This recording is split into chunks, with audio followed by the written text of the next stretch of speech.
咱政府有咧做社会福利，虽望政府有咧照顾身心障碍者，也毋过有一寡障碍程度较轻的囡仔是无法度得到帮助。昨昏就有20多个民间团体、甲政府部门同齐伫立法院开公听会。民间团体有提出诉求，希望社会会当扩大对身心障碍者的定义，增加照顾的资源。特殊需求的囡仔需要照顾，毋过社会团体所点出，镜头较轻的囡仔，颠倒是大家看袂到的弱势族群。安迪机构无名额，一般学校阁无相关的师资，或者的囡仔的教育权损失去。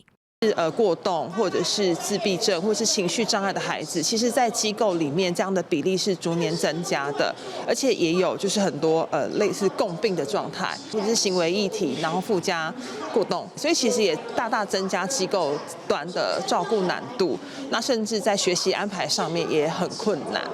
社会团体提出诉求，希望社会除了扩大对身心障碍囡仔的定义，安迪机构嘛爱将现主时1:4的照顾比例渐渐提高到1:1，让囡仔得到完备的照顾。教育部国教署回应，目前会加强培训一般老师，让因会当支援特殊教育。一定要提升我们所有学校的教职员工生，尤其是普通教师的一个特教职能，在增加针对我们特殊教育学生，就是身心障碍学生的一个资源的一些挹注。那第一个可能是特教学生助理人员要满足他的需求，第二个是无障碍校园的环境，那第三个是降低整个资源班的师生比。除了国教署以外，卫福部社会家庭署嘛强调会甲地方资源整合改进，检讨特殊需求的分级补助条件，敢是爱调整。记者麦上林朴凯台北报道。